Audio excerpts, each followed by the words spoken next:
बिस्मिल्लाहिर्रहमानिर्रहीम। अस्सलाम वालेकुम। Welcome to Azad Jammu Kashmir textbook board. This is Hamna Binte Shahzad. Dear students, आज के इस वीडियो लेसन में हम देखेंगे साइंस फॉर द ग्रेड 6 का यूनिट नंबर 6। और टाइटल क्या है यूनिट का?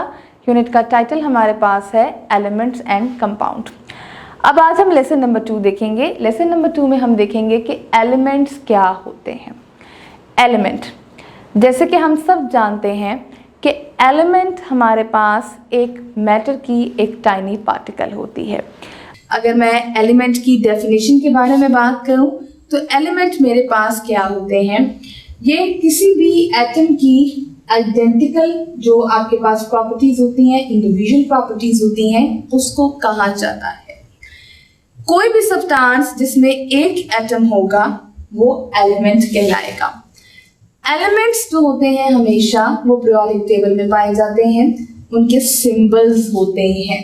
सिंबल एक लेटर पे डिपेंड करते हैं, 2 लेटर के भी हो सकते हैं, जैसे कि iron, gold, aluminium, oxygen, hydrogen, nitrogen, ये सारे एलिमेंट्स हैं। और आपको मैंने जैसे कि बताया कि इनके जो सिंबल्स होंगे वो एक लेटर या 2 लेटर पे होंगे।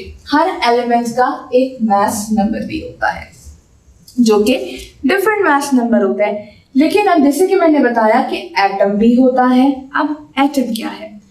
एटम किसी भी मैटर का बेसिक बिल्डिंग ब्लॉक है। अगर मैटर बनता है तो वो बहुत सारे एटम से मिलकर बनता है। एटम्स हर जगह हैं। ये बेसिक बिल्डिंग ब्लॉक्स होते हैं हमारे मैटर के। हर इंसान, जानवर, प्लांट या कोई भी ऑब्जेक्ट, इवन टेबल और इवन ये रिमोट भी अगर मुझे नजर आ रहा है तो ये भी एटम्स का बना हुआ है। एटम बेसिकली ग्रीक वर्ड एटॉमस से निकला है, जिसका मीनिंग है इनडिविजिबल, यानी कि जो डिवाइड नहीं हो सकता। लेकिन फिर साइंटिस्ट ने डिस्कवर किया कि ये डिवाइड हो सकता है। ये डिवाइड हो सकता है, इसकी फॉर्म्स होती हैं। इसकी कितनी फॉर्म्स में भी डिवाइड होता है ये भी हम अभी देखेंगे। अब जो एटम हमारे पास होता है ये इतना छोटा होता है कि we can not see it with naked eye. हम इंसानी आंख से इसको नहीं देख सकते। इसको देखने के लिए हमें एक स्पेशल साइंटिफिक डिवाइस की जरूरत है जिसको माइक्रोस्कोप्स का नाम दिया जाता है, जैसे कि आप स्क्रीन पे देख सकते हैं। एटम्स बहुत ज्यादा होते हैं। क्या आपको पता है कि एक ह्यूमन बॉडी में कितने एटम्स हैं? एक ह्यूमन बॉडी में there are almost 7 billion billion billion atoms. 7 billion billion billion atoms. इसका मतलब पता है आपको क्या है? एक दफा आप 7 लिख दें और उसके आगे आपको 27 दफा 0 लगाना है। इतने ज्यादा एटम्स हैं हमारे ह्यूमन बॉडी के अंदर। कुछ लोग तो ये भी कहते हैं कि आसमान पर उतने सितारे नहीं हैं जितने ह्यूमन बॉडी में एटम्स हैं। ठीक है, एटम्स हमेशा रहते हैं। क्यों रहते हैं? बिकॉज इनका जो सेंटर होता है वो न्यूक्लियस होता है, और न्यूक्लियस एक ऐसा पार्ट ऑफ एटम होता है which is very very hard to break, जिसको हम नहीं तोड़ सकते। अच्छा, क्या आपको पता है एटम देखने में कैसा लगता है? तो आइए देखते हैं। एटम देखने में कुछ ऐसा लगता है। एटम किन चीजों से मिलकर बनता है? एटम मिलकर बनता है न्यूट्रॉन, प्रोटॉन और इलेक्ट्रॉन। और आपके एटम के जो सेंटर में होता है वो न्यूक्लियस होता है, जो कि स्ट्रॉन्गेस्ट इसका बिल्डिंग पार्ट होता है, जिसको तोड़ना मुश्किल होता है। अब मैंने आपको बताया था कि एलिमेंट्स भी होते हैं। आपको पता है टोटल एलिमेंट्स कितने होते हैं? इनिशियली हमारे टोटल एलिमेंट्स 92 थे, लेकिन फिर साइंटिस्ट ने और डिस्कवर किए तो अब वो 118 हो चुके हैं। एटम्स, जैसे कि मैंने आपको बताया कि इसके अंदर हमारे न्यूक्लियस, प्रोटॉन्स, न्यूट्रॉन्स और इलेक्ट्रॉन्स होते हैं। तो इन चारों चीजों को सब एटॉमिक पार्टिकल्स का नाम भी दिया जाता है। अच्छा, क्या आप मुझे बता सकते हैं कि इसमें से न्यूट्रॉन और इलेक्ट्रॉन और प्रोटॉन कौन कौन से हैं? गैस कर सकते हैं? चले गैस करते हैं। न्यूक्लियस हमारे पास एटम का सेंट्रल पार्ट होता है, ये सेंटर में होता है। और जो न्यूट्रॉन और प्रोटॉन होते हैं वो न्यूक्लियस के अंदर पाए जाते हैं। अगर ये सेंटर में है तो न्यूट्रॉन एंड प्रोटॉन जो है वो सेंटर में होंगे। प्रोटॉन्स हमारे पास वो वाला आप कह लो कि पार्ट होता है, सब डिविजनल पार्ट होता है एटम का, जिसका पॉजिटिव चार्ज होता है, ठीक है। और न्यूट्रॉन्स वो होते हैं जिसके ऊपर कोई चार्ज नहीं होता। जबकि जब हम इलेक्ट्रॉन के बारे में बात करते हैं तो इलेक्ट्रॉन आउटसाइड द न्यूक्लियस, जैसे कि आप देख सकते हो ये स्पाइरल करता जा रहा है, इसका जो चार्ज होता है वो नेगेटिव चार्ज होता है। इलेक्ट्रॉन न्यूक्लियस को और पॉजिटिव चार्ज हमारे पास जो प्रोटॉन्स होते हैं उसको बेसिकली करता है अट्रैक्ट। नाउ ये एक पीरियोडिक टेबल है, जैसे कि मैंने आपको बताया था कि हर एलिमेंट पीरियोडिक टेबल पे एक यूनिक स्ट्रक्चर, एक यूनिक नंबर ऑफ प्रोटॉन्स और एटम्स के साथ आता है। हर एक का मास नंबर डिफरेंट है, हर एक का सिंबल है, जैसे कि आप स्क्रीन पे देख सकते हो। फॉर एग्जाम्पल अगर मेरे पास हाइड्रोजन है, ठीक है ना, तो हाइड्रोजन के एटम में क्या होगा, एक प्रोटॉन होगा, एक इलेक्ट्रॉन होगा, लेकिन हाइड्रोजन के जो एटम होगा उसमें न्यूट्रॉन नहीं होगा।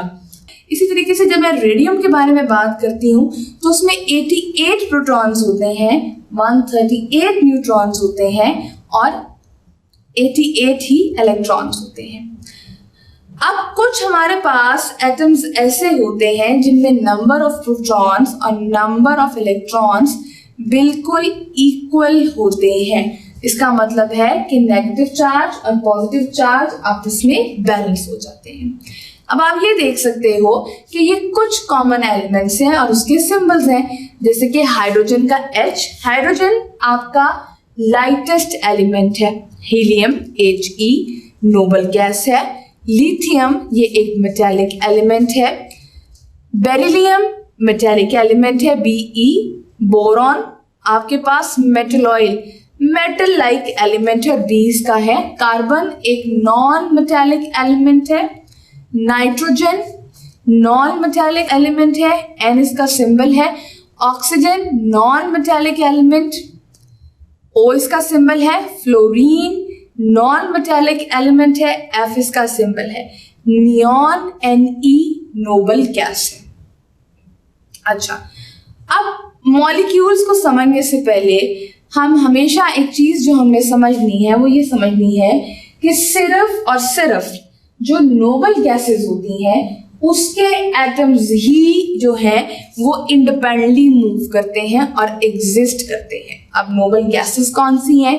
हीलियम है, नियॉन है, आर्गन है, ये हमारे पास नोबल गैसेस हैं। नोबल गैसेस के अलावा किसी चीज के एटम इंडिपेंडेंटली एग्जिस्ट नहीं करते, ये केमिकली कंबाइन करते हैं एक दूसरे के साथ मॉलिक्यूल बनाने के लिए। मॉलिक्यूल वो पार्टिकल होता है जो इंडिपेंडेंटली एग्जिस्ट करता है और वो फोर्स जो कि मॉलिक्यूल्स को कंबाइन करती है, ठीक है ना, वो वाली फोर्स जो कि एटम्स को कंबाइन करती है to make an independent molecule, वो कहलाता है केमिकल बॉन्ड। अब आप जैसे कि स्क्रीन पे देख सकते हो, ये हमारे पास हाइड्रोजन के 2 एटम मिले तो ये एक हाइड्रोजन का एक मॉलिक्यूल बना, ऑक्सीजन के 2 एटम्स मिले तो ऑक्सीजन का एक मॉलिक्यूल बना। इसी तरीके से आप डिफरेंट क्लोरीन के 2 मॉलिक्यूल्स मिलाकर, आप 2 एटम्स मिलाकर उसका एक मॉलिक्यूल बना सकते हो, ठीक है जी। अच्छा, अब आपने करना क्या है? अब आपने करना ये है कि जब आपने ऑक्सीजन के बारे में हम बात करते हैं, ऑक्सीजन एक हाईली रिएक्टिव गैस है, ठीक है, ये एज इट इज हमें एटमॉस्फेयर में नहीं मिलती, जबकि O2 उसका जो मॉलिक्यूलर है ये लेस रिएक्टिव होता है और ये हमारी एटमॉस्फेयर में हमें मिल जाता है, जिसकी वजह से हम सांस ले सकते हैं, ठीक है, हम ब्रीथ करते हैं और इसको इनहेल करते हैं और हमारे लंग्स वो काम करते हैं। आई होप आपको ये एटम का कॉन्सेप्ट समझ आ गया होगा। एक नए वीडियो लेसन के साथ हम फिर मिलेंगे, तब तक के लिए अल्लाह हाफिज़।